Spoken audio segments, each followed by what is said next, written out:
Matthew Suter wasn't drafted by the Preds and then traded away to the Canucks, was he? Like Hornquist when he scored the winner back in 2017 with 95 seconds left to go in regulation. No. He was undrafted. The Canucks just signed him. I can't remember when or where, but he wasn't drafted by the Preds. Don't worry. Oh, thank God. I don't have that hex over this team. Hey, Preds Nation. Johnny here. Preds lose 1-0 to the Vancouver Canucks Friday night inside Bridgestone Arena, thus losing the best-of-7 series 4-2.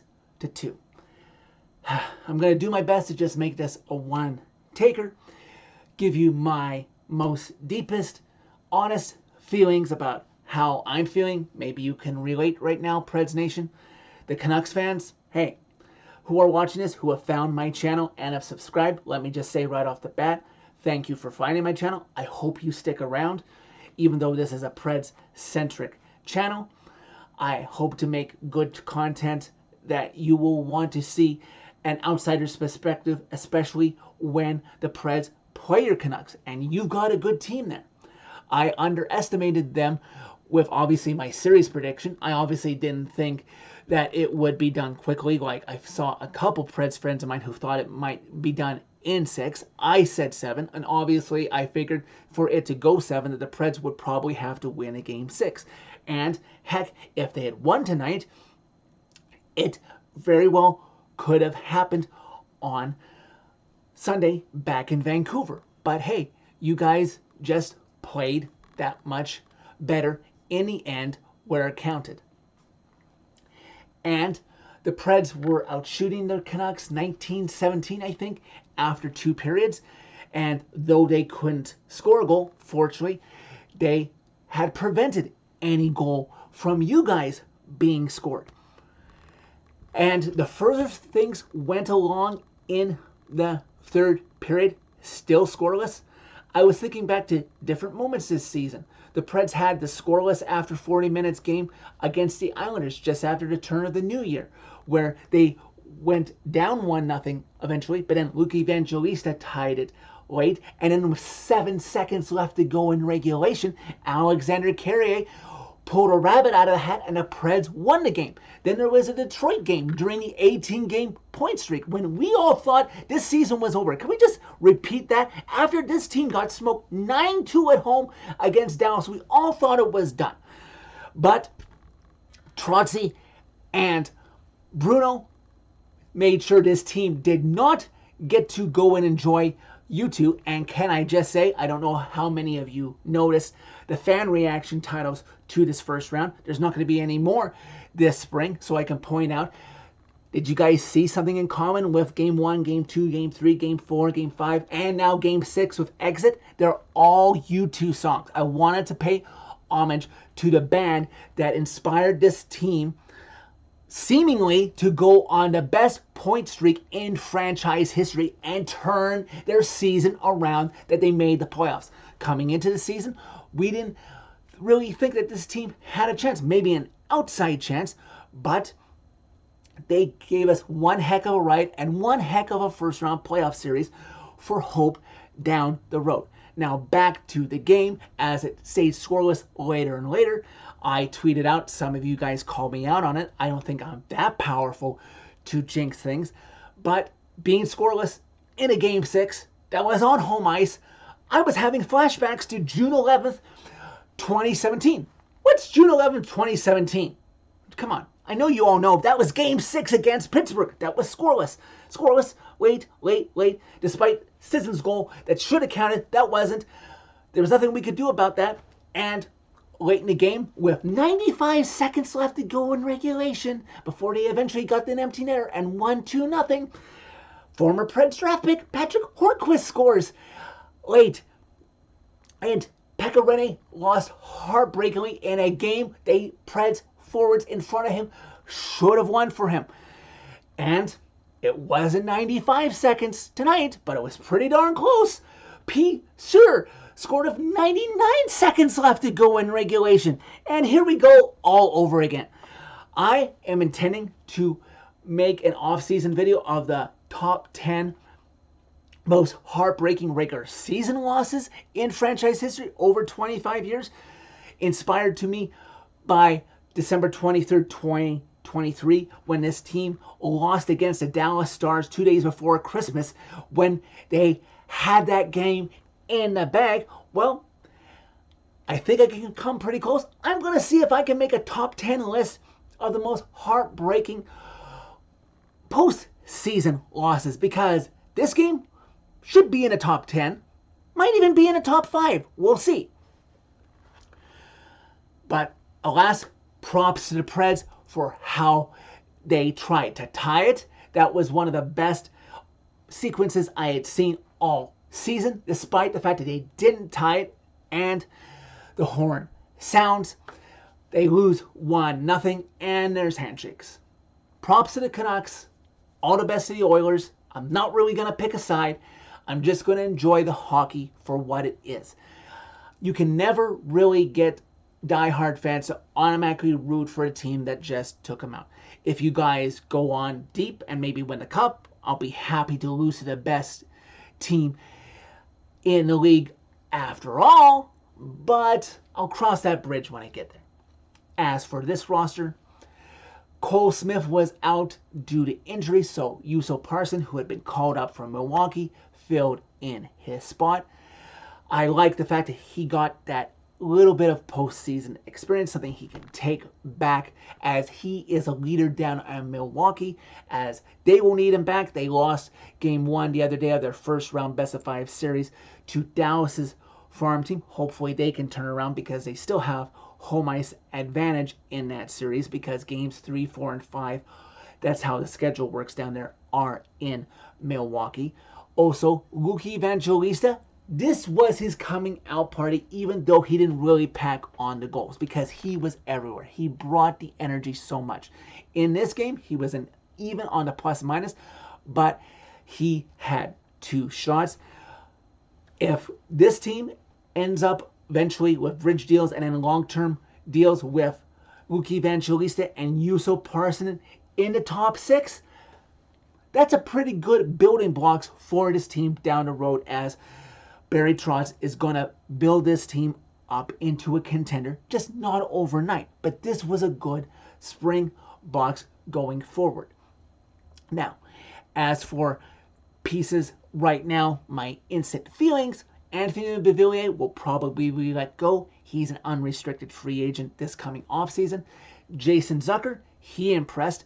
If they can get him at the right number for character, I wouldn't mind seeing him get brought back. As for the blue line, Alexander Carrier, I could see him ended up leaving. But by the start of next season, Spencer Stastny should start the season with the big club. Luke Shen, obviously he's under contract. He's not going anywhere. Jeremy Lazon, oh man, what a 180 we have all taken on this guy since David Poile got him for a 2nd round pick from Seattle. We love his physicality.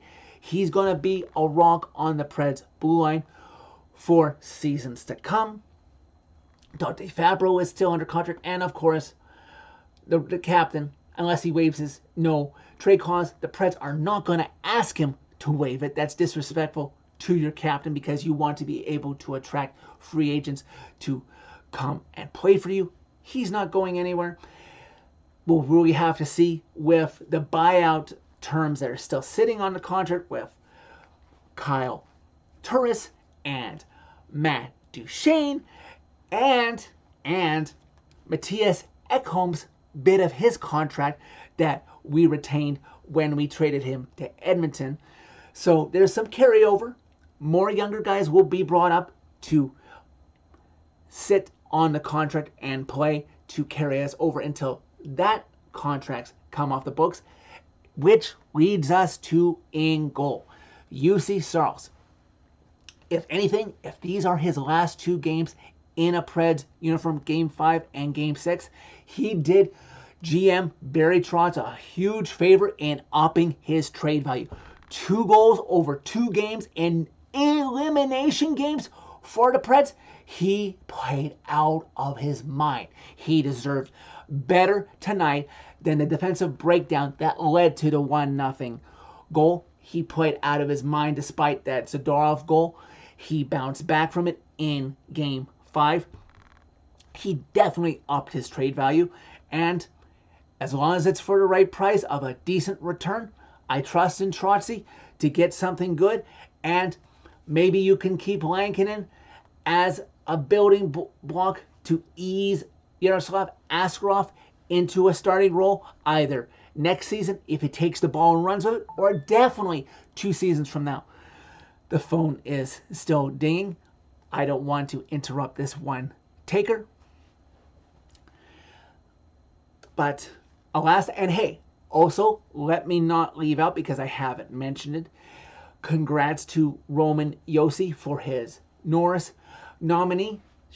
He's probably going to lose out to Quinn Hughes, captain of the Canucks, who deserves it. I wouldn't be upset. I just hope that Josi can finish a strong second, because he deserves that much over Cale Makar. As for Jack Adams, that was announced on Friday. Here too, it should be 1-2 in no particular order of either Rick Tocchet for the Canucks or Bruno for the Preds. Rick Bowness should be third. Preferably, I'd like to see Bruno finish first, because the Canucks finished strong. They were really great down the stretch of the first half of the season, but then they plateaued a little bit. They didn't drop off too much. To all you Canucks fans, no disrespect. The Canucks, they kind of plateaued, because that happens when you have really hot starts. But Bruno turned his team around and really cruised and was one of the hottest teams in the second half of the season. That's why I would personally want to see Bruno get rewarded. But at least, and he said so as much in his press conference when he talked about his nomination for Jack Adams. The last time he got nominated for Jack Adams, the team that he was coaching let him go. Well, he's not going anywhere, or else, you know what? All of us in Preds Nation, I'm not obviously in Smashville, but I would expect the fan base to turn up. Will turn up in a mob around 501 Broadway and give Barry Trotz a piece of our mind. Bruno, not going anywhere. He is the right leader of men for this team moving forward. Carl Taylor, yeah, well, maybe he'll be an assistant, or maybe if Milwaukee does something in the Calder Cup playoffs this spring, he'll finally get a head coaching job that he rightfully deserves in the NHL. But, alas, the Preds season is over.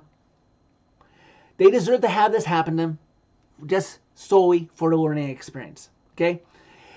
I figured out today, and luckily I still remember it, so I don't have to go looking it up here as I'm trying to film this one taker.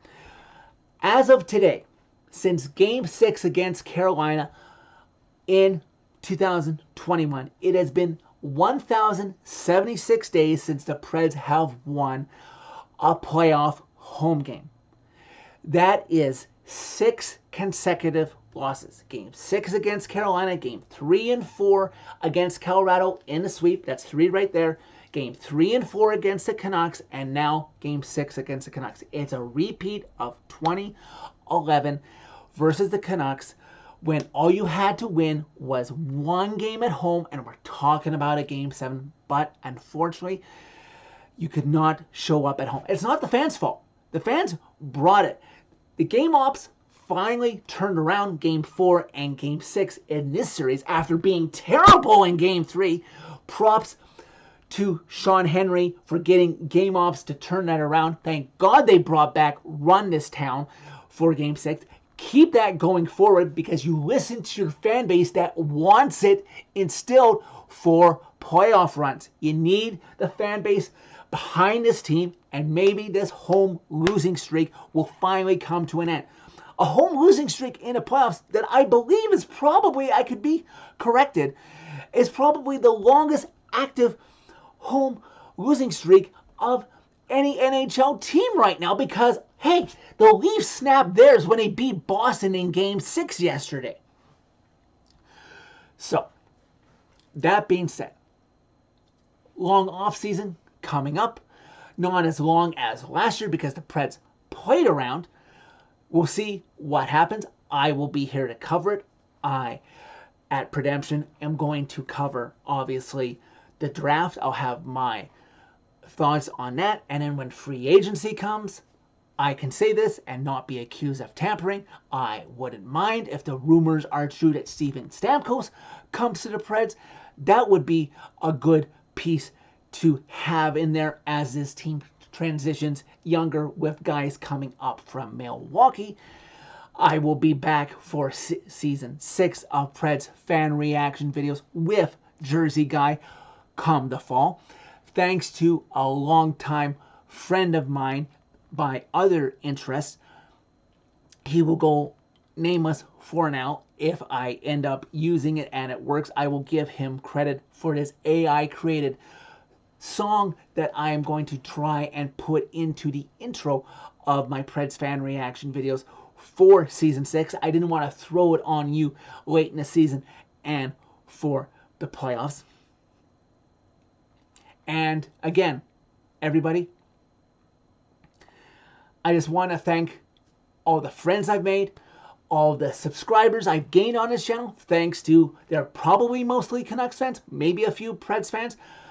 Most of the Canucks fans who I interacted throughout this first round series were very pleasant to deal with and converse with in the comments. I hope you guys will stick around in the future just to see an outsider's perspective on your team when I play them. Tell your friends about this channel as I hope to grow it. Predemption. I like the name whenever I got it. You know, you guys all know my jersey, Predemption, about the Preds, and redemption, the number 2017 for losing the 2017 Stanley Cup. Hockey's supposed to be fun.